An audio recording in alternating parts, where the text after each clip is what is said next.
అసలు యూపీఎస్సి అంటే ఏంటి sir? Union public service commission. Union public service commission అంటే అందరూ ఆరాటపడే ఐఏఎస్ ఐపీఎస్లు మాత్రమేనా? ఆ ప్రెస్టీజియస్ పోస్టులు ఒక్కటేనా? ఇది అయితే సెటిల్ అయిపోతుందా? ప్రతిష్టాత్మకమైనటువంటిది ఏంటంటే ఐఏఎస్ ఐపీఎస్ ఈ ఎగ్జామ్. దీనికి పేరు ఏంటంటే సివిల్ సర్వీసెస్ ఎగ్జామినేషన్ అని పేరు అన్నమాట. అసలు ముఖ్యంగా ఒక పేదవాడికి, ఒక మధ్యతరగతి మనిషికి ఏంటి వెపన్? చదువే వెపన్. అసలు యూపీఎస్సి రాయాలి అంటే క్వాలిఫికేషన్ ఏంటి? చదువు వాళ్ళు ఎంతవరకు చదివి ఉండాలి?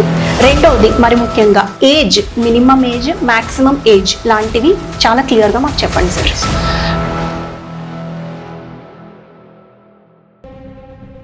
అసలు ఈ యూపీఎస్సి జర్నీకి ఒక సహజమైన మనిషికి ఎంత కాలం, గ్రాడ్యుయేట్కి ఎంత టైం వెచ్చించాల్సి ఉంటుంది వాళ్ళ జీవితంలో?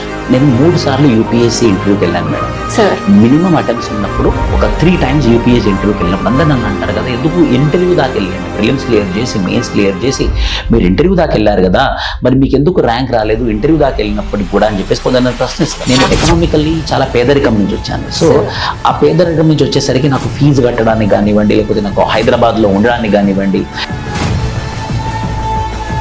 నేను ఫీజు కట్టలేకపోయాను. మొదటి సంవత్సరం ప్రిపేర్ అయ్యాను. మొదటి సంవత్సరం ప్రిపేర్ అయిన తర్వాత నెక్స్ట్ ప్రిపేర్ అవుదాము అని అంటే ఫీజు కట్టడానికి అసలు అవకాశం లేదు. కెనరా బ్యాంక్ అంటే సెంట్రల్ గవర్నమెంట్ బ్యాంక్లో ప్రొబేషనరీ ఆఫీసర్ లాగా పోస్ట్ వచ్చింది నాకు. 2012 ఐపీపీఎస్ అంటారు దాన్ని. సో మొదటి ఐపీపీఎస్ నాకు జాబ్ వచ్చింది అనమాట. సో అందులో జాబ్ రావడం వల్ల నేను కెనరా బ్యాంక్లో ప్రొబేషనరీ ఆఫీసర్ లాగా జాయిన్ అయ్యి నేను ప్రిపరేషన్ స్టార్ట్ చేస్తాను. 22 years ఒక అబ్బాయి బీటెక్ అయిపోయింది అనుకోండి. 23-24 ఈ 2 సంవత్సరాలు ఫుల్ టైం ప్రిపరేషన్లో సివిల్ సర్వీసెస్ ఉండాలి. ఢిల్లీలో ఉన్నటువంటి అకాడమీస్ అయితే ఢిల్లీ దాకా వెళ్తే 2 లక్షల ఫీజు ఉంది. ఎవరైతే అభ్యర్థులు ఢిల్లీకి వెళ్ళి ప్రిపేర్ అయ్యారో వాళ్ళ వల్ల ర్యాంకులు వచ్చాయి, కానీ ఢిల్లీ అకాడమీ వల్ల కాదు. సో ఆ ఢిల్లీ అకాడమీలో ఉన్నటువంటి ఫ్యాకల్టీసే ఇప్పుడు హైదరాబాద్లో ఉన్నప్పుడు ఎందుకు నానా ఢిల్లీకి వెళ్ళడం? నా అభ్యర్థులకి, స్టూడెంట్స్కి అంతా నేను ఏం చెప్తున్నాను అని అంటే, the best age to get married is 26 years. Coaching centres will be a game changer 100%. కానీ మరి అన్ని కోచింగ్ సెంటర్లా అన్నది ప్రశ్న. ఎలా సెలెక్ట్ చేసుకోవాలి కోచింగ్ సెంటర్ని? మొట్టమొదటిగా యూట్యూబ్, ఇన్స్టాగ్రామ్లో ఉన్నటువంటి మ్యాజిక్లు చూసి జాయిన్ అయిపోతే ఘోరంగా నష్టపోతారు. ఒక జస్ట్ ఫోన్ కాల్ డిస్టెన్స్లో సార్ ఉన్నాడు, ఒక ఫోన్ కాల్ డిస్టెన్స్లో మెంటర్ ఉన్నారు అంటే అందులో జాయిన్ అవ్వండి. ఒక టీచర్ని చూసి మీరు అకాడమీలో జాయిన్ అవుతే ఆ టీచర్ని కలవాలంటే అపాయింట్మెంట్ తీసుకుంటున్నారు అని అంటే, అమ్మా నాన్నని కలవాలంటే అపాయింట్మెంట్ అవసరమా? టీచర్ని, గురువుని కలవాలంటే అపాయింట్మెంట్ అవసరమా? ఒక టీచర్ని చూసి మీరు అకాడమీలో జాయిన్ అవుతే ఆ టీచర్ని కలవాలంటే అపాయింట్మెంట్ తీసుకుంటున్నారు అని అంటే, అమ్మా నాన్నని కలవాలంటే అపాయింట్మెంట్ అవసరమా? టీచర్ని, గురువుని కలవాలంటే అపాయింట్మెంట్ అవసరమా? సెకండ్ ఇయర్ ఫస్ట్ అటెంప్ట్ ఇవ్వాలి, థర్డ్ ఇయర్ సెకండ్ అటెంప్ట్ ఇవ్వాలి, ఫోర్త్ ఇయర్ ఆఫ్ ప్రిపరేషన్లో థర్డ్ అటెంప్ట్ ఇవ్వాలి. అంతే. వచ్చింది, లేకపోతే మనం ఏదో ఒక జాబ్ చూసుకోవాలి. కానీ ఒక్కసారి కనుక మనం యూపీఎస్సీ ప్రిపరేషన్లో సీరియస్గా కనుక ప్రిపేర్ అవుతే, నాలాగా ఏదైతే నాకు కెనరా బ్యాంక్ మేనేజర్ జాబ్ వచ్చింది, ఫారెస్ట్ రేంజ్ ఆఫీసర్ జాబ్ వచ్చింది, స్టాఫ్ సెలక్షన్ కమిషన్లో ఇన్కమ్ ట్యాక్స్ ఇన్స్పెక్టర్ పోస్ట్ వచ్చింది అంటే ఎందుకు వచ్చాయంటే నేను సివిల్ సర్వీసెస్ ప్రిపేర్ అయి ఉన్నాను కాబట్టి. కోచింగ్ తీసుకున్న ప్రతి ఒక్కరికి జాబ్ వస్తుంది అంటే అబద్ధం. కోచింగ్ తీసుకుంటేనే ర్యాంక్ వస్తుందంటే అబద్ధం. టెస్ట్ సిరీస్లు plus revision plus self preparation ఎవరైతే ఇంపార్టెన్స్ ఇస్తారో వాళ్ళు ఖచ్చితంగా ర్యాంక్ వచ్చిన రాకపోయినా ఇంటర్వ్యూ దాకైతే వెళ్తారు. అందరికీ నమస్కారం అండి. నా పేరు పావని. నేను విష్ణు ఐఏఎస్ అకాడమీలో సీనియర్ మెంటర్గా వర్క్ చేస్తూ ఉన్నాను. ఈరోజు ఒక విశేషమైనటువంటి ఇంటరాక్షన్ జరగబోతుంది. చాలా జెన్యూన్, ఆనెస్ట్, ఇంకా కరెక్ట్గా చెప్పాలి అంటే కనుక బ్రూటల్ ఆనెస్ట్ అంటారు. అంటే ఎటువంటి దాపరికాలు లేకుండా ప్రతి సమస్య గురించి కూడా మాట్లాడుకుని దానికి పరిష్కారం గురించి మాట్లాడే ఒక బ్రూటల్ ఆనెస్ట్ ఇంటరాక్షన్ జరగబోతుంది. అది మన Vishnu IAS academy director, founder అయినటువంటి విష్ణు సార్ తోటి. So let's all welcome Vishnu sir, and here we both will be interacting. Me doubts అన్ని కూడా మాకు తోచినంత వరకు క్వశ్చన్స్ అడిగి క్లియర్ చేస్తాం. అండ్ ఇలాంటి విశేషాత్మకమైనటువంటి ఇంటర్వ్యూస్, ఇంటరాక్షన్స్ ఇంకా ఏమన్నా కావాలి అంటే కనుక ఇంకా చాలా జరుగుతాయి. సో అందరూ కూడా మా ఛానల్ అయినటువంటి విష్ణు ఐఏఎస్ అకాడమీకి సబ్స్క్రైబ్ చేసుకోండి. సో దట్ మీ జర్నీ అనేది చాలా జెన్యూన్ గా, సక్సెస్ఫుల్ గా, రియాలిటీగా అయ్యేలాగా హెల్ప్ చేయడానికి మా దోహదం మేము చేస్తాము. అసలు ఫస్ట్ ఆఫ్ ఆల్ ఈ రోజుల్లో మనిషి యొక్క జీవితంలో ఈ చిన్నవాళ్ళని లేదు, పెద్దవాళ్ళని లేదు, అందరి జీవితాల్లో కూడా చాలా ఇంపార్టెంట్ ఏంటి అండి, సమయం, తర్వాత మనీ, ఎనర్జీ. ఈ మూడు మాత్రమే మనిషి యొక్క జీవితాన్ని ముందుకు తీసుకువెళ్తూ ఉంటాయి. అవునా? మనము ఈ మూడింటిని కూడా యవ్వన కాలంలో ఉన్నప్పుడు మన లైఫ్ అనేది బాగా సెటిల్ అవ్వడానికి రకరకాల కెరియర్స్ ఎంచుకుంటూ ఉంటాం.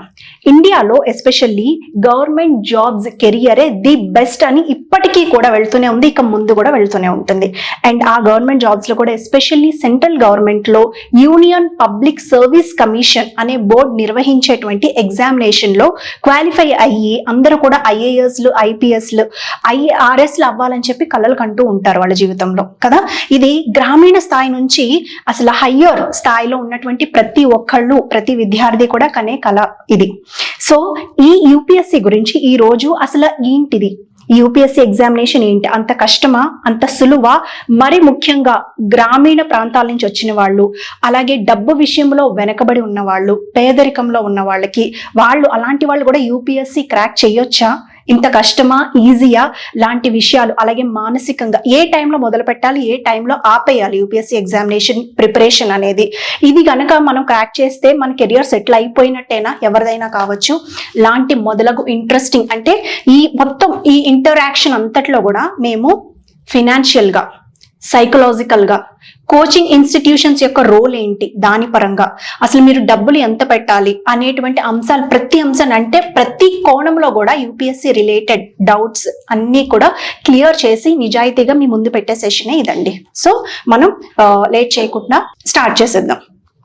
So let's welcome. Hi sir, good morning. So sir, first of all మీరు వినే ఉంటారు, నేను చెప్పాను అసలు యూపీఎస్సీ అంటే ఏంటి sir? Union public service commission. Union public service commission అంటే అందరూ ఆరాటపడే ఐఏఎస్, ఐపీఎస్లు మాత్రమేనా, ఆ ప్రెస్టీజియస్ పోస్టులు ఒక్కటేనా, ఇదైతే సెటిల్ అయిపోతుందా? ఒక చిన్న యూపీఎస్సీ అనేది రాజ్యాంగబద్ధమైనటువంటి బాడీ. ఈ బాడీ ఏంటంటే బ్రిటిష్ వాళ్ళు స్థాపించినటువంటి బాడీ అన్నమాట. అప్పుడు దాని పేరు ఫెడరల్ పబ్లిక్ సర్వీస్ కమిషన్ అని, సెంట్రల్ పబ్లిక్ సర్వీస్ కమిషన్ అని, మన స్వతంత్రం వచ్చిన తర్వాత దాన్ని యూనియన్ పబ్లిక్ సర్వీస్ కమిషన్ అని పిలుస్తున్నాం మనం.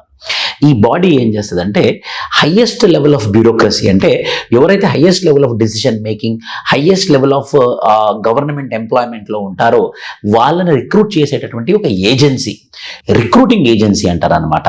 సో ఇది ఏం చేస్తుంది అంటే ఎగ్జామ్ కండక్ట్ చేస్తుంది. ఓన్లీ ఐఏఎస్ కాదండి, ఇండియన్ అడ్మినిస్ట్రేటివ్ సర్వీస్ కానివ్వండి, ఇండియన్ ఇంజనీరింగ్ సర్వీస్ కానివ్వండి, నేషనల్ డిఫెన్స్ అకాడమీ కానివ్వండి, లేకపోతే ఈపీఎఫ్ఓ కానివ్వండి, ఇలా పలు సెంట్రల్ గవర్నమెంట్ ఉద్యోగాలకి ఈ పర్టికులర్ బోర్డు అనేది ఎగ్జామినేషన్ కండక్ట్ చేస్తుంది. ఇందులో ప్రతిష్టాత్మకమైనటువంటిది ఏంటంటే ఐఏఎస్, ఐపీఎస్ ఈ ఎగ్జామ్. దీనికి పేరు ఏంటంటే సివిల్ సర్వీసెస్ ఎగ్జామినేషన్ అని పేరు అన్నమాట.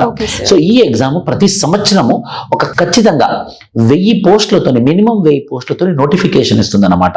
ఆ నోటిఫికేషన్ ఫిబ్రవరిలో వచ్చి, ప్రిలిమ్స్ ఎగ్జామినేషన్ మేలో ఉండి, ఆగస్టు సెప్టెంబర్లో మెయిన్స్ పెట్టి, జనవరి, ఫిబ్రవరి, మార్చ్ లో ఇంటర్వ్యూస్ కండక్ట్ చేసి ఏప్రిల్ కల్లా రిజల్ట్ వచ్చేస్తుంది అనమాట ఖచ్చితంగా. అదే స్టేట్ పబ్లిక్ సర్వీస్ కమిషన్ లాగా నోటిఫికేషన్స్ కోసం వెయిట్ చేయకుండా ఉండకుండా ఒక పర్ఫెక్ట్ ప్రణాళిక, ఒక పర్ఫెక్ట్ క్యాలెండర్ ఉండేటటువంటి పద్ధతి మాత్రమే యూపీఎస్సీకి ఉంటుంది. కాబట్టి యూపీఎస్సీ ఎగ్జామ్ అనేది అంత పాపులర్. Yes sir. అసలు ఎంత విసినా సరే ఎగ్జామ్ పోస్ట్ పోన్మెంట్ కానీ క్యాన్సిలేషన్ కానీ జరగవు కదా, దీంట్లో ఎప్పుడు పర్ఫెక్ట్ గా జరుగుతూనే ఉంటుంది. అలాగే మీరు అన్నట్టుగా ముఖ్యమైన విషయం ఏంటంటే దీంట్లో యూపీఎస్సీ అనేది చాలా డిపార్ట్మెంట్స్ లో రిక్రూట్మెంట్స్ ఉంటాయి. ఓన్లీ ఐఏఎస్, ఐపీఎస్ లే కాకుండా రైల్వే డిపార్ట్మెంట్, తర్వాత మీరు అన్నట్టు అడ్మినిస్ట్రేటివ్ డిపార్ట్మెంట్, రెవెన్యూ డిపార్ట్మెంట్, రకరకాలు ఉంటాయి అనమాట. ఎందుకంటే చాలా మంది అనుకుంటూ ఉంటారు యూపీఎస్సీ అంటే ఐఏఎస్, ఐపీఎస్ ఆఫీసర్లే అని. తెలియని వాళ్ళమ్మ, తెలిసిన వాళ్ళ గురించి అనడం లేదు మేము. సో అదే సార్, థ్యాంక్ యూ సార్.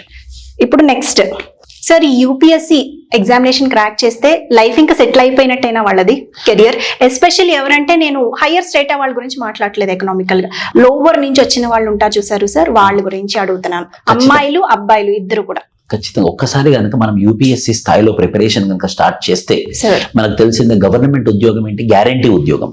ఈ గ్యారంటీ ఉద్యోగమే కాకుండా ఒక ప్రైడ్, ఒక prestige, monthly salary, allowances, cars, అంటే గవర్నమెంట్ ఇచ్చేటటువంటి official cars, IAS officers, IPS ఆఫీసర్కి అయితే గవర్నమెంట్ బంగ్లాస్, ఇలాంటివి అయితే చాలా అద్భుతంగా ఉంటుంది లైఫ్. మనం హైయర్ స్టేజ్ ఆఫ్ ప్రిపరేషన్ లో చూసుకుంటే, హైయర్ స్టేజ్ ఆఫ్ సర్వీస్ లో చూసుకుంటే మాత్రం ఒక మధ్యతరగతి కుటుంబానికి సంబంధించి ఉపయోగించినటువంటి మనిషి ఏవైతే లేవో అవి తన చదువు ద్వారా, తన హార్డ్ వర్క్ ద్వారా, తన సంకల్పం ద్వారా సాధించుకునేటటువంటి మాధ్యమం. అసలు ముఖ్యంగా ఒక పేదవాడికి, ఒక మధ్యతరగతి మనిషికి ఏంటి వెపన్? చదువే వెపన్. ఎందుకంటే పెట్టుబడి పెట్టలేడు, స్పోర్ట్స్ ఆడలేడు, సినిమా హీరోనా కాలేడు, మరి ఇన్ని విధాలుగా ఏమీ చేయనటువంటి మనిషి కానీ ఎదగాలి అన్నప్పుడు అతను పెట్టేటటువంటి పెట్టుబడి ఏంటంటే ఒక చదువు మాత్రమే. ఆ చదువును ఉపయోగించి హైయెస్ట్ స్టేజ్కి వెళ్ళాలంటే మాత్రం ఈ యూపీఎస్సీ సివిల్ సర్వీస్ ఎగ్జామినేషన్ అనేది మాత్రం ఒక ప్రాసెస్. ఎస్ సార్, చాలా బాగా చెప్పారు సార్. అవును. సో రైట్ టు ఈక్వాలిటీ అంటే మనం సమాజంలో ఏ స్టెప్ లో ఉన్నప్పటికీ కూడా ది హైయెస్ట్ స్టెప్ కి మనం రీచ్ అవ్వాలి అనే సంకల్పం, పట్టుదల ఉంటే కనుక యూపీఎస్ అనేది ఒక మంచి పట్టుకొమ్మ, ప్రభుత్వం మీకోసం ఏర్పాటు చేసినటువంటి ఒక మంచి పట్టుకొమ్మ ఇది. Thank you so much sir. తర్వాత చాలా బాగా చెప్పారు. నెక్స్ట్ సార్, ఇప్పుడు మూడోది చాలా ఇంపార్టెంట్ క్వశ్చన్. అసలు యూపీఎస్సీ రాయాలి అంటే క్వాలిఫికేషన్ ఏంటి? చదువు వాళ్ళు ఎంతవరకు చదివి ఉండాలి? రెండోది మరి ముఖ్యంగా age, minimum age, maximum age లాంటివి చాలా క్లియర్ గా మాకు చెప్పండి సార్. డిగ్రీ, ఏదైనా డిగ్రీ పూర్తి చేసి ఉండాలి. Okay sir. Minimum age 21 years cross అయి ఉండాలి. అంటే డిస్టెన్స్ లో పూర్తి చేసినా పర్వాలేదా సార్? డిగ్రీ డిగ్రీ డిస్టెన్స్ లో పూర్తి చేసినా పర్లేదు, ఓపెన్ డిగ్రీలో పూర్తి చేసినా పర్లేదు. ఓన్లీ సింగిల్ సిట్టింగ్ ఉంటుంది చూసారా, 1 year, అలాంటివి పనికి రావు. ఓకే. సో ఏవైతే ఓపెన్, గుర్తుపెట్టుకోండి, సింగిల్ సిట్టింగ్ పని చేయదు. మళ్ళీ ఓపెన్ డిగ్రీ, ఇగ్నో లేకపోతే సండే డిగ్రీస్, ఇవన్నీ కూడా ఏవైతే registered by UGC, university grants commission అనే సంస్థ ద్వారా ఏవైతే రికగ్నైజ్ అయ్యాయో అవన్నిటి ద్వారా ఎవరైతే డిగ్రీ పట్టభద్రులు అవుతారో వాళ్ళందరికీ కూడా ఎలిజిబిలిటీ ఉంటుంది.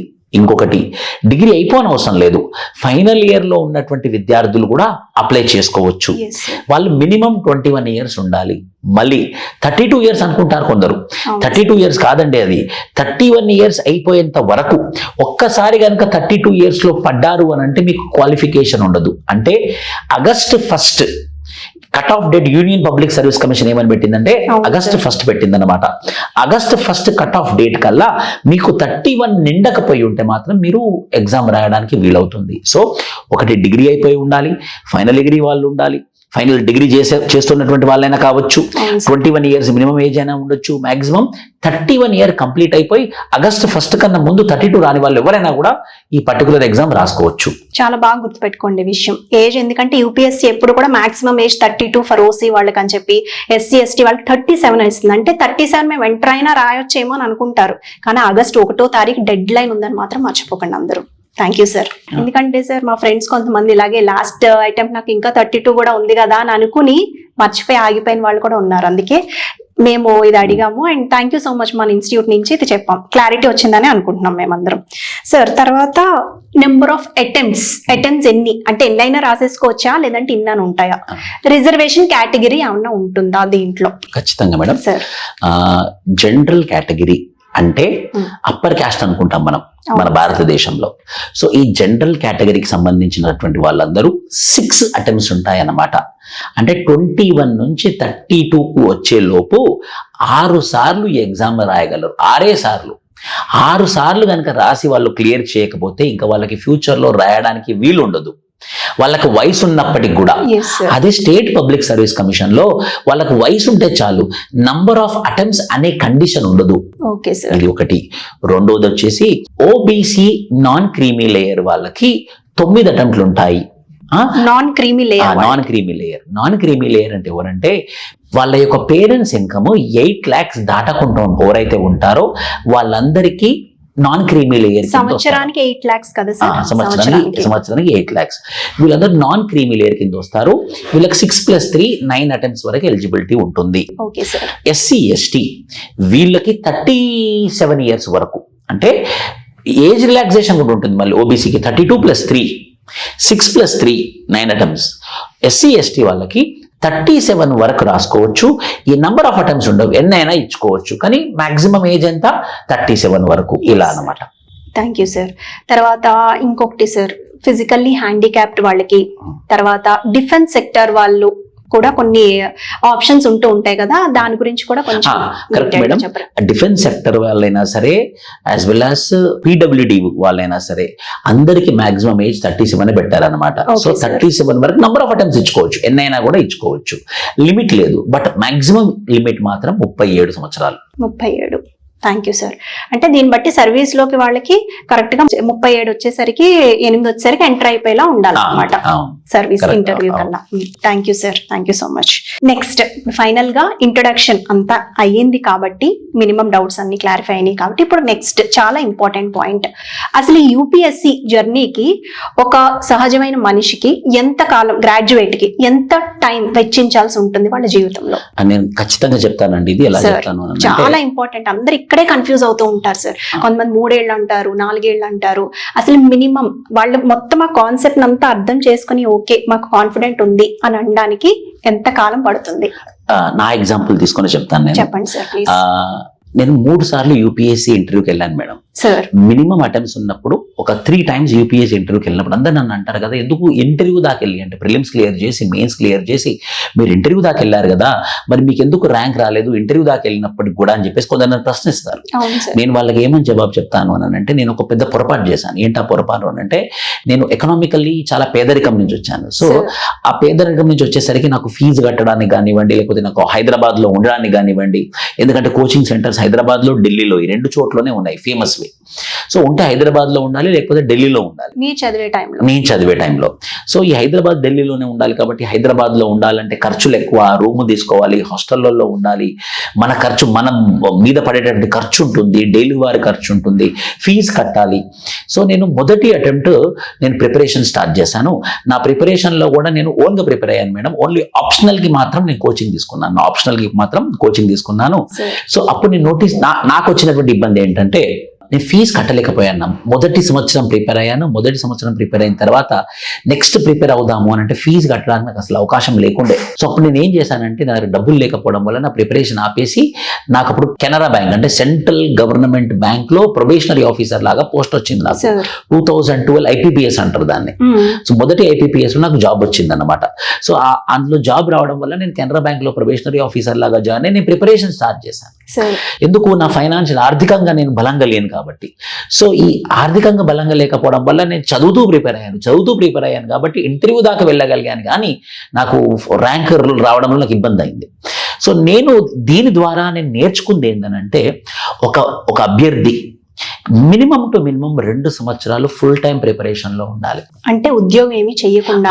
ఉద్యోగం ఏమీ చేయకుండా ఫుల్ టైం ప్రిపరేషన్ 2 years చేయాలి. అంటే ఫర్ ఎగ్జాంపుల్ 22 years ఒక అబ్బాయి బీటెక్ అయిపోయింది అనుకోండి, 23, 24 ఈ 2 సంవత్సరాలు ఫుల్ టైం ప్రిపరేషన్ లో సివిల్ సర్వీసెస్ ఉండాలి.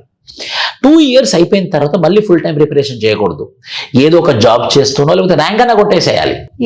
అంతేగాని 2 సంవత్సరాలు, 3 సంవత్సరాలు, 4 సంవత్సరాలు, 5 సంవత్సరాలు అని చెప్పేసి మనము తల్లిదండ్రులను ఇబ్బంది పెట్టకూడదు. వాళ్ళు ఎక్కడి నుంచి అని మన మీద ఇన్వెస్ట్మెంట్ చేయగలరు.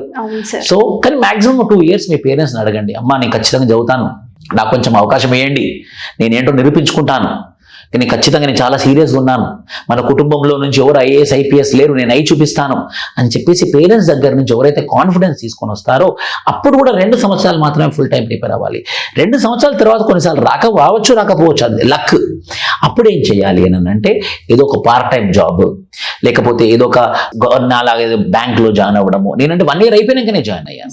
ఇంకో 1 year అందరూ అంటారు నన్ను, ఇంకో 1 year ఫుల్ టైం ప్రిపేర్ అయి ఉంటే ఖచ్చితంగా ఆల్ ఇండియా ర్యాంక్ 1 వచ్చేదని అంటారు నన్ను, నా ఫ్రెండ్స్ అంటారు. అప్పుడు నాతో పాటు ప్రిపేర్ అయ్యేవాళ్ళు. బట్ అలా బ్యాంక్స్ తెలుసు ఎలా పని మార్నింగ్ 9 నుంచి నైట్ 9 వరకు ఉంటుంది. సో ఆ కారణాల చేత నాకు అడ్డుకట్టబడింది. కానీ ఇప్పుడైతే ఎవరైతే ప్రిపేర్ అవుతున్నారో వాళ్ళని ఏమని చెప్తాను అంటే, 2 సంవత్సరాలు ఫుల్ టైం ప్రిపేర్ అవ్వండి. ఆ పైన ఏదో ఒక ఆల్టర్నేటివ్ పార్ట్ టైం జాబ్ చేస్తే ఏంటంటే పేరెంట్స్ మీద భారం ఉండదు. అవును సార్, ఎందుకంటే అందరూ మధ్యతరగతి లేదంటే అంతకంటే తక్కువ వాళ్ళు చాలా ఎక్కువ మంది ప్రిపేర్ అయ్యి ఈ మధ్యలో అమ్మాయిలకి, ఆడవాళ్ళకి ఏంటనంటే సొసైటల్ ప్రెషర్స్ ఉంటాయి. పెళ్లి చేసుకోవాలి, లేకపోతే త్వరగా ఇంకెన్ని సంవత్సరాలు నువ్వు చదువుకుంటావు, ఏదో ఒక జాబ్ చేయనా అన్నప్పుడు అమ్మాయిలు కూడా గుర్తుంచుకోవాల్సిన విషయం ఏంటంటే, మాక్సిమం 3 అటెంప్ట్లు అండి. ఎవరైనా సరే అబ్బాయిలైనా 3 అటెంప్ట్లు ఇవ్వాలి. 2 years ఫుల్ టైం ప్రిపేర్ అవుతాం కదా, 2nd year ఫస్ట్ అటెంప్ట్ ఇవ్వాలి, 3rd year సెకండ్ అటెంప్ట్ ఇవ్వాలి, 4th year ఆఫ్ ప్రిపరేషన్ లో 3rd అటెంప్ట్ ఇవ్వాలి. అంతే, వచ్చింది, లేకపోతే మనం ఏదో ఒక జాబ్ చూసుకోవాలి. కానీ ఒక్కసారి కనుక మనం యూపీఎస్సీ ప్రిపరేషన్లో సీరియస్గా కనుక ప్రిపేర్ అవుతే, నాలాగా ఏదైతే నాకు కెనరా బ్యాంక్ మేనేజర్ జాబ్ వచ్చింది, ఫారెస్ట్ రేంజ్ ఆఫీసర్ జాబ్ వచ్చింది, స్టాఫ్ సెలక్షన్ కమిషన్లో ఇన్కమ్ ట్యాక్స్ ఇన్స్పెక్టర్ పోస్ట్ వచ్చింది, అంటే ఎందుకు వచ్చాయంటే నేను సివిల్ సర్వీసెస్ ప్రిపేర్ అయి ఉన్నాను కాబట్టి ఆ నాలెడ్జ్ యూజ్ అవుతుంది. ఇది ఎందుకు ఎగ్జాంపుల్ లా చెప్పాను అని అంటే, మీరు చదువుకుంది మీ నాలెడ్జ్ వేస్ట్ అవ్వదు, అదో బంగారు గని లాంటిది. అది దాని తర్వాత మీరు ఏ ఎగ్జామ్ రాసినా కూడా అది మీకు యూజ్ అవుతుంది.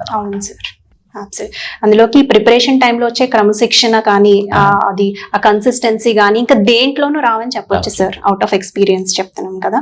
సో అర్థమైంది కదండి అందరికీ. సో ఎస్పెషల్లీ మధ్య తరగతి అంతకంటే తక్కువ ఉన్న వాళ్ళు కూడా గ్రాడ్యుయేషన్ అవ్వగానే దయచేసి ఇమ్మీడియట్ గా బయటకు రాగానే మీరు ప్రిపరేషన్ స్టార్ట్ చేసేయండి. ఒక 2 ఏళ్ళు మాత్రం ఒకరి నుంచి కష్టపడి ఏదో ఒకలా చేసుకుని 2 సంవత్సరాలు మీరు ఆర్థిక ఇబ్బందులు ఏమి మనసులో పెట్టుకోకుండా, ప్రెషర్స్ ఏమీ లేకుండా 2 years ప్రిపేర్ అయినట్లయితే కనుక ఆ తర్వాత నుంచి సార్ చెప్పినట్టు మీరు అంతా ఫాలో అవ్వండి. థ్యాంక్ యూ, ఇది చాలా ఇంపార్టెంట్ సార్.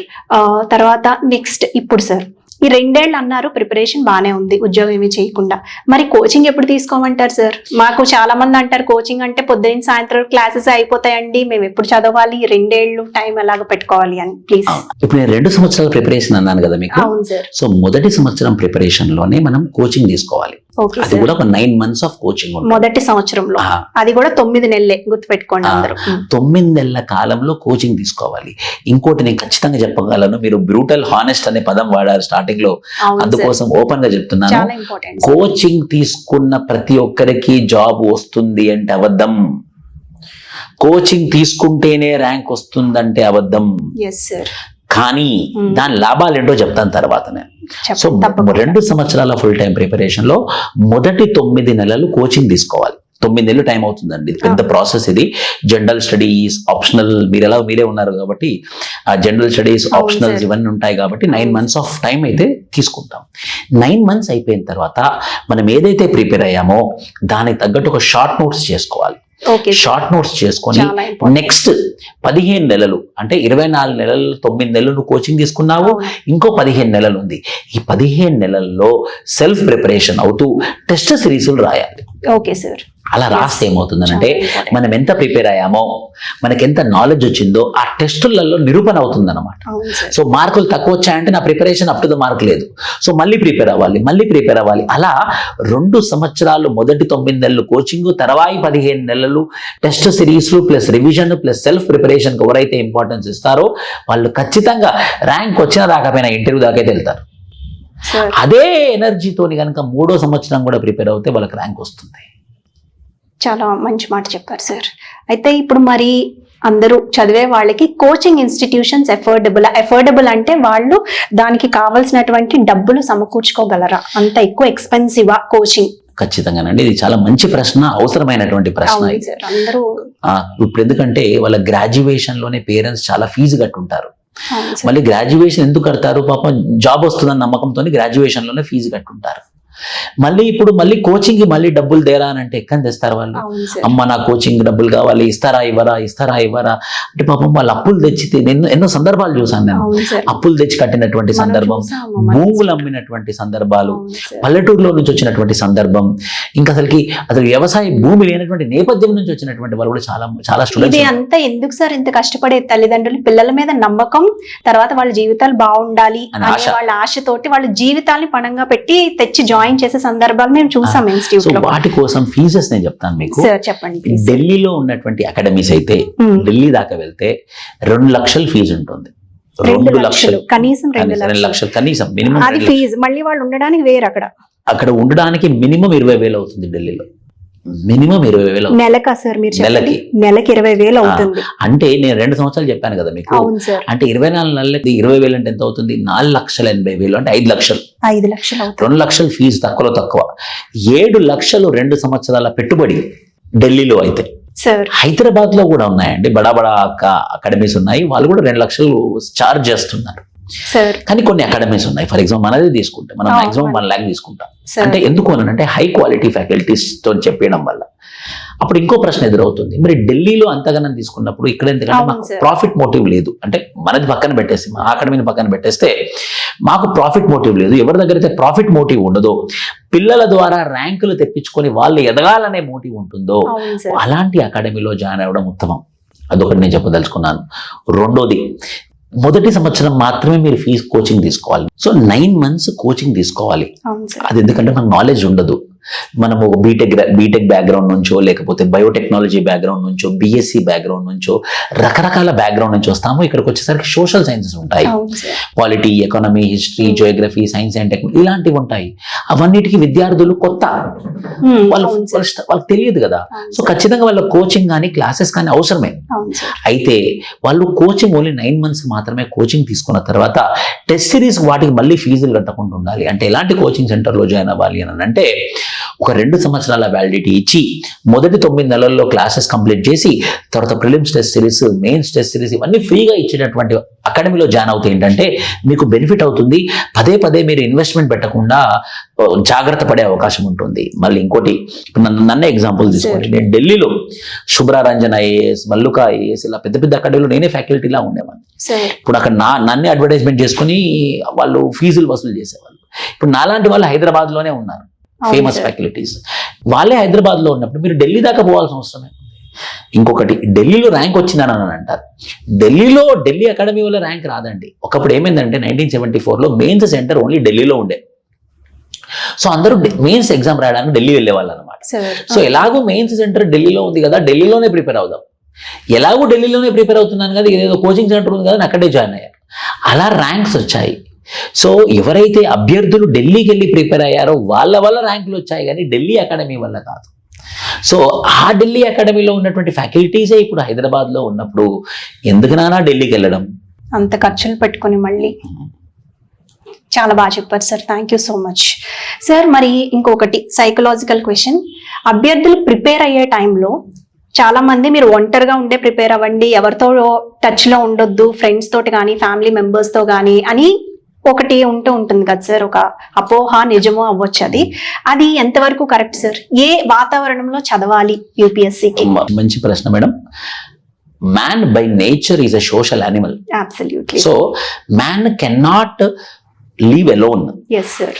సో అది ప్రిపరేషన్ అయినా సరే, జీవితం అయినా సరే, ఏదైనా సరే, ఒక మనిషి అనేవాడు ఒంటరిగా బతకలేడు, చచ్చిపోతాడు. అవును సార్. చచ్చిపోతాడు. అవును సో మీరు ప్రిపరేషన్ లో కూడా ఒంటరి ప్రిపరేషన్ అనేది పనికిరాదు. సార్. ఇంటరాక్షన్ అవ్వాలి. కాంపిటీషన్ ఎగ్జామినేషన్ ఇది. పక్కవాడు ఎలా చదువుతున్నాడు, వాడితో కలిసి చదువుదాం మనము.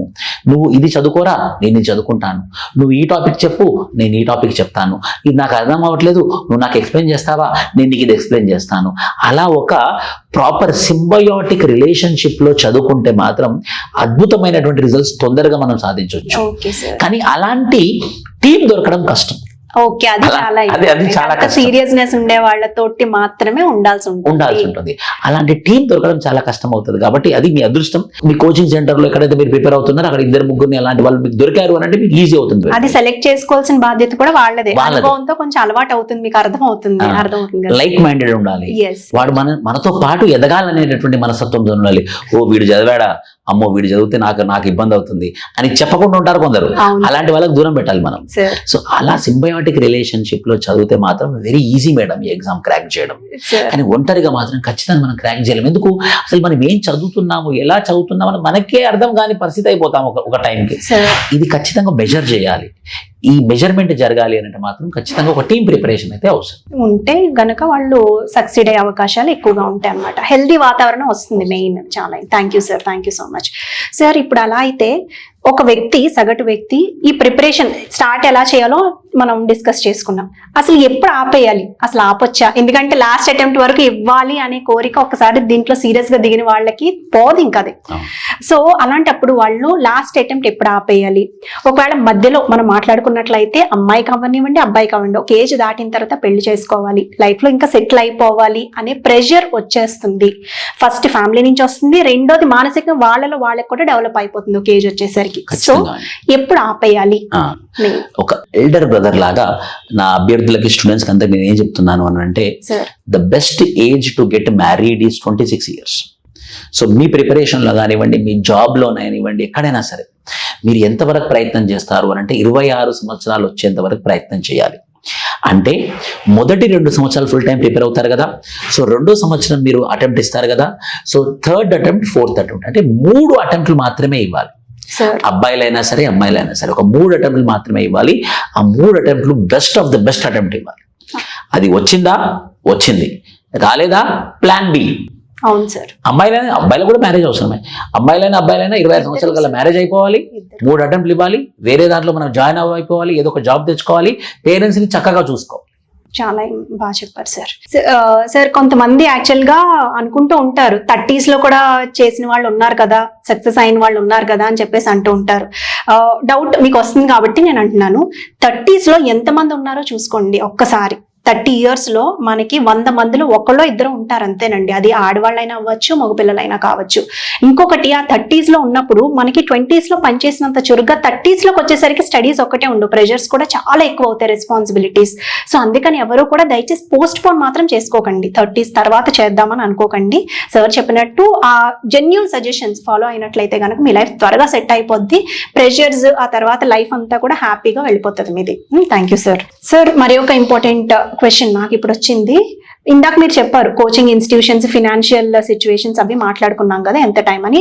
ఇప్పుడు నిజంగా కోచింగ్ అవసరమా, గైడెన్స్ అవసరమా ఈ ఎగ్జామినేషన్ కి? కొంతమంది మేము ఏమీ లేకుండానే చేస్తామని చెప్పి ఇంటర్వ్యూస్ లో నేను చాలా చదివాను. సో ఒకసారి దాని గురించి కూడా స్పష్టంగా చెప్పండి. ఖచ్చితంగా చెప్తాను. చెప్పండి సార్. యూపీఎస్సీ ఎగ్జామినేషన్ అనేది పెద్ద ఎగ్జామినేషన్. అవును సార్. సో నేను ఓపెన్ గా చెప్తాను, నాకు జరిగినటువంటి అనుభవంతో చెప్తాను. చెప్పండి సార్. తప్పకుండా. నేనే మీకు అన్నాను, నేను జనరల్ స్టడీస్ కోచింగ్ తీసుకోలేదు, కానీ నేను ఆప్షనల్ కోచింగ్ తీసుకున్నానని నేనే చెప్పాను. అట్ ద సేమ్ టైం నేను జనరల్ స్టడీస్ టెస్ట్ సిరీస్ తీసుకున్నాను, ఎగ్జామ్స్ రాయడం. వేరే అకాడమిక్స్ లో మెయిన్స్ టెస్ట్ సిరీస్ జాయిన్ అయ్యాను, ప్రిలిమ్స్ టెస్ట్ సిరీస్ జాయిన్ అయ్యాను. ఎందుకంటే మనకు అవసరం. ఎందుకు అనంటే మనం చదివితే మనం ఒక్కరమే. అదే కోచింగ్ ఇన్స్టిట్యూషన్ అనుకోండి, అదొక ఇన్స్టిట్యూషన్, ఒక సిస్టమ్. వాళ్ళ పనే అది. వాళ్ళు ఏం చేస్తారు, ఈ మా స్టూడెంట్స్కి ర్యాంక్స్ రావాలి అని చెప్పేసి వాళ్ళు ఒక రీసెర్చ్ టీం పెట్టి, ఆ రీసెర్చ్ టీం ద్వారా వాళ్ళు స్టడీ చేపించి ఎలాంటి క్వశ్చన్లు అడిగితే బాగుంటుంది, ఎలాంటి సబ్జెక్ట్ చెప్తే వీళ్ళకి ఎగ్జామ్లో యూజ్ అవుతుందని చెప్పేసి వాళ్ళు వెనక వాళ్ళ యొక్క బ్రెయిన్ స్ట్రామింగ్ చేస్తారు. కాబట్టి మనతో పాటు వాళ్ళ బ్రెయిన్ స్ట్రామింగ్ కూడా యూజ్ అవుతుంది. కాబట్టి ఖచ్చితంగా వీళ్ళకి రిజల్ట్ వచ్చే అవకాశం ఉంటుంది. నెంబర్ 1. నెంబర్ 2, అదే మనం చదివామనుకోండి, ఒక టాపిక్ నియర్లీ 4-5 hours తీసుకుంటాం. అదే ఒక ఎక్స్పర్ట్ అదే టాపిక్ ని చెప్పాడు అనుకోండి, 15 minutes లో అయిపోతుంది. అంటే 3 గంటల 45 నిమిషాలు మిగిలిపోయింది మనకి. సో తక్కువ టైంలో మనకి సబ్జెక్ట్ అర్థం అవ్వాలి అని అంటే ఒక ఎక్స్పర్ట్, కోచింగ్ అన్నాను నేను, ఒక ఎక్స్పర్ట్ చెప్పాలి. ఆ ఎక్స్పర్ట్ ఎక్కడ అవైలబుల్గా ఉంటాడు? కోచింగ్ సెంటర్లో అవైలబుల్గా ఉంటాడు. సో ఈ కోచింగ్ సెంటర్ అనేది ఏంటంటే a pool of resource people. Yes. A pool of resource people where the resource people will come together and join the hands to deliver the lectures. Yes, you're right. And when they deliver the lectures, it will be easily understandable to the student, so that the process of preparation will become easy. So in order to make the process of preparation easy, yes, the coaching centers will make a change. Absolutely, sir. The coaching centers will be a game changer 100%. కానీ మరి అన్ని coaching సెంటర్ల అన్నది ప్రశ్న ఇక్కడ. So కొన్ని coaching centres commercial గా పనిచేస్తాయి, కొన్ని కోచింగ్ సెంటర్స్ రిజల్ట్ కోసం పనిచేస్తాయి, కొన్ని కోచింగ్ సెంటర్స్ ఏమో మా పిల్లల్ని ఎలా అయినా చేసి ర్యాంక్ తెప్పించుకోవాలన్నటువంటి ఒక కృత నిశ్చయంతో ఉంటాయి. అలాంటి కోచింగ్ సెంటర్లను మనం ఐడెంటిఫై చేసి అలాంటి కోచింగ్ సెంటర్లో కనుక మనం కానీ మన పిల్లల్ని కానీ జాయిన్ చేపిస్తే ఖచ్చితంగా రిజల్ట్ వస్తుంది. సార్ ఈ క్వశ్చన్ ఉంచుతారో తీసేస్తారో మీ ఇష్టము. సార్ అలాంటి కోచింగ్ ఇన్స్టిట్యూషన్స్ని ఎలా ఐడెంటిఫై చేయాలి? ఎందుకంటే ఈ టైంలో సోషల్ మీడియా అంతా కూడా మాది బెస్ట్ అని ఎవరిది వాళ్ళు అడ్వర్టైజ్ చేసుకుంటూనే ఉంటారు. సో దూరాన్ని ఉన్న పిల్లలు, ఎస్పెషల్లీ గ్రామీణ ప్రాంతం వాళ్ళ గురించి నేను మాట్లాడుతున్నాను సార్, చూసి వచ్చి ఆ పలానా దాంట్లో జాయిన్ అయిపోతూ ఉంటారు సార్. ఖచ్చితంగా very good question madam. Sir దీనికి జవాబు 5 పాయింట్లలో చెప్తాను నేను. ఎలా సెలెక్ట్ చేసుకోవాలి కోచింగ్ సెంటర్, ఎలా సెలెక్ట్ చేసుకోవాలి కోచింగ్ సెంటర్ ని? మొట్టమొదటిగా యూట్యూబ్, ఇన్స్టాగ్రామ్ లో ఉన్నటువంటి మ్యాజిక్లు చూసి జాయిన్ అయిపోతే ఘోరంగా నష్టపోతారు సార్. ఎవరు మరి ఎలా తెలుసుకోవాలి సార్? అందులో కోచింగ్ కంప్లీట్ చేసుకొని వెళ్ళిపోతారు కదా పూర్వ విద్యార్థులు. ఆ పూర్వ విద్యార్థుల దగ్గరికి వెళ్ళి, నాయనా నీ క్లాసెస్ బాగా జరిగాయా, నువ్వు సాటిస్ఫై అయ్యావా, నీకు మంచిగా అనిపిస్తుందా, నీకు ర్యాంక్ వచ్చేలాగా అనిపిస్తుందా, నీకు మంచిగా అనిపిస్తుందా అంటే నేను జాయిన్ అవుతాను. ఆల్రెడీ అందులో చదువుకొని బయటికి వెళ్ళినటువంటి విద్యార్థి దగ్గర రివ్యూ తీసుకోవాలి. అది మోస్ట్ ఇంపార్టెంట్. నేను చెప్పడమో, మీరు చెప్పడమో, లేకపోతే ఒక సచిన్ టెండూల్కర్ చెప్పడమో, లేకపోతే ఒక మేడం చెప్పడమో, ఒక సార్ చెప్పడమో వల్ల జాయిన్ అవుతే మాత్రం నష్టపోయేది మీరు, మీ డబ్బులు. అవును సార్. అందులో చదివి బయటికి వెళ్ళిన వాడు ఎప్పుడు అవ్వద్దని చెప్పడు. ఎందుకు? వాడు అనుభవించాడు. అవును సార్. వాడు నష్టపోయాడు, లేకపోతే లాభపడ్డాడు. లాభపడ్డవాడు లాభపడ్డానని చెప్తాడు, నష్టపడ్డవాడు నష్టపోయాడని చెప్తాడు. ఇక్కడ మాత్రం ఎవరైనా కూడా జెన్యున్ గా రివ్యూ ఇస్తారు. సో పూర్వ విద్యార్థులను అడగండి, నెంబర్ 1. నెంబర్ 2, రిజల్ట్ తీసుకోండి. లాస్ట్ 4-5 years లో ఎవరు రిజల్ట్ తీసుకొని వచ్చారు? స్టూడెంట్స్ చెప్పడం వినండి. వాళ్ళ నోటితోని ఏదో మనకి ర్యాంక్స్ వచ్చాయని కాకుండా విద్యార్థులు ఈసారి నాకు ఇందులో హెల్ప్ చేశాడు, ఈ మేడం నాకు ఇందులో హెల్ప్ చేసిందని వాళ్ళు స్వతహాగా వాళ్ళ యొక్క నోటితో చెప్తే మీరు నమ్మండి. 2, 3 మెంటర్షిప్. ఏ నిమిషంలో మీకు ఫోన్ చేసినా కూడా, ఏ నిమిషంలో కూడా మీరు వాట్సాప్ మెసేజ్ చేసినా కూడా ఆ పర్టికులర్ సార్ కానీ ఆ మేడం కానీ రెస్పాండ్ అవుతున్నారు. ఆ సార్ని జస్ట్ మీరు వెళ్ళి రీచ్ అవ్వడం చాలా ఈజీ. ఒక జస్ట్ ఫోన్ కాల్ డిస్టెన్స్ లో సార్ ఉన్నాడు, ఒక ఫోన్ కాల్ డిస్టెన్స్ లో ఆ మెంటర్ ఉన్నారు అంటే అందులో జాయిన్ అవ్వండి సార్. ఒక టీచర్ని చూసి మీరు అకాడమీలో జాయిన్ అవుతే ఆ టీచర్ని కలవాలంటే అపాయింట్మెంట్ తీసుకుంటున్నారు అని అంటే, అమ్మా నాన్నని కలవాలంటే అపాయింట్మెంట్ అవసరమా? టీచర్ని, గురువుని కలవాలంటే అపాయింట్మెంట్ అవసరమా? అపాయింట్మెంట్ తీసుకునేటటువంటి అకాడమీలో జాయిన్ అవ్వకండి. 3, 4 ఎక్కడైతే విద్యార్థుల పట్ల ఒక కమిట్మెంట్ తోని, ఒక స్ట్రాంగ్ డిజైర్తో ఉంటారో అలాంటి అకాడమీలో జాయిన్ అవ్వండి. 5, faculties most important. Faculties most important. ఎవరు ఆ ఫ్యాకల్టీస్? ఒక్కొక్క ఫ్యాకల్టీస్ మనం అందాదా వేయాలి.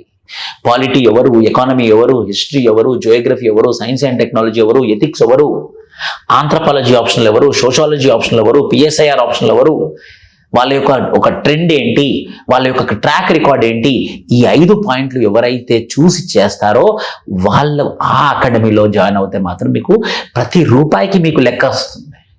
చాలా బాగా చెప్పారు సార్. పూర్వ విద్యార్థులు, రిజల్ట్, మెంటోర్షిప్, స్టూడెంట్స్ పట్ల కమిట్మెంట్, 5వది వచ్చేసేమో ఫ్యాకల్టీస్.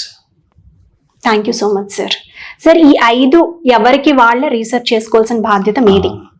అది బాగా గుర్తుపెట్టుకోండి. వచ్చి నన్ను పలానా వాళ్ళు జాయిన్ అవ్వమన్నారు, నేను అయ్యాను. ఎస్పెషల్లీ గ్రామీణ ప్రాంతం నుంచి వచ్చే వాళ్ళ కోసం మరి ముఖ్యంగా చెప్తున్నాం మేము. అలా వద్దు, రండి, భయపడొద్దు, బయటికి రండి, వచ్చి మీరే మీ అంతటి మీరే రీసెర్చ్ చేసుకుని జాయిన్ అవ్వండి. ఎవరికి వాళ్ళు రీసెర్చ్ చేసుకుని జాయిన్ అవ్వితే మాత్రమే సక్సెస్ అవుతారు. ఇదే కాదండి, ఏదైనా సరే. Remember this all. ఇంకో పాయింట్ యాడ్ చేస్తాను మేడం. Please sir. జాయిన్ అయినంత మాత్రం ర్యాంక్ వస్తుందన్న అబద్ధమే. మ్యాజిక్ జరగదు. మళ్ళీ మీరే కష్టపడాలి, మీరే హార్డ్ వర్క్ చేయాలి.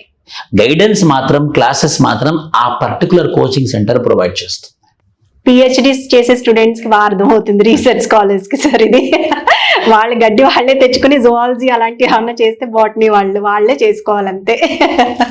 గైడెన్స్ ఇవ్వడం జరుగుతుంది. Thank you so much sir. Sir, ఇప్పుడు నెక్స్ట్ ఇంకొకటి సార్, సైకలాజికల్ క్వశ్చన్ ఒకటి అడుగుతాను. యూపీఎస్సీ అనేది మేధావులు మాత్రమే ఛేదించగలరా? మామూలుగా చదివే వాళ్ళు, యావరేజ్ స్టూడెంట్స్ అసలు దాన్ని అందుకోలేరా? యూపీఎస్సీని అంత కష్టమా? దయచేసి ఇది కూడా అందరికీ వచ్చే క్వశ్చనే, చెప్పండి ప్లీజ్. ఖచ్చితంగా చెప్తాను మేడం. ఇది ఎందుకు అన్నానంటే, నేను ఒక తెలుగు మీడియం అభ్యర్థిని. నేను తెలుగు మీడియం స్టూడెంట్. గవర్నమెంట్ స్కూల్లో 8th వరకు చదివాను నేను. తర్వాత నేను కాలేజ్ చేయడం జరిగింది. మామూలు దాంట్లో మాకు గ్రేడ్స్ ఇచ్చేవాళ్ళు అనమాట. ABCD డిస్టింక్షన్ అని. ఎప్పుడు B గ్రేడ్ వచ్చేది నాకు. సో నాలాంటి వాడే ఒక యూపీఎస్సీ ఇంటర్వ్యూ 3 సార్లు వెళ్ళాను. 3 గవర్నమెంట్ జాబ్స్ క్రాక్ చేశాను. ఇప్పుడు one of the person who had created 84 civil servants across India. 84 ranks వచ్చాయి. ఆంధ్రప్రదేశ్ పబ్లిక్ సర్వీస్ కమిషన్ లో 32 గ్రూప్ 1 ఆఫీసర్స్ ఉన్నారు. మొన్న TGPSC Telangana public service commission group 1 mains examination లో 1200 స్టూడెంట్స్ మన అకాడమీ నుంచి మెయిన్స్ రాశారు. సో ఇంతమంది సాధ్యమైంది. మరి నేను ఒక యావరేజ్ స్టూడెంట్, నాకేం ఐక్యూ లేదు, నాకు ఎప్పుడు డిస్టింక్షన్ రాలేదు. సో ఇదొక మిత్, మాయ. యూపీఎస్సీలో ఉన్నటువంటి బెనిఫిట్ ఏంటంటే, ఈ రోజు నుంచి మనం ఎలా ప్రిపేర్ అయ్యామన్నది ఇంపార్టెంట్. ఈ రోజు నుండి పరుగు పందెంలో మనం ఎలా ఉన్నామన్నది ఇంపార్టెంట్. ఈ రోజు మన పరుగు పందెంలో మనం బాగా పరిగెత్తామా అన్నది ఇంపార్టెంట్. సో ఈ రోజు ఎవరైతే కమిట్మెంట్ తీసుకొని చదువుకుంటారో వాళ్ళే విజేతలు. సార్, ఈ టైంలో నాకు ఒక పాయింట్ గుర్తొచ్చింది. చాలా బాగా చెప్పారు సార్ మీరు.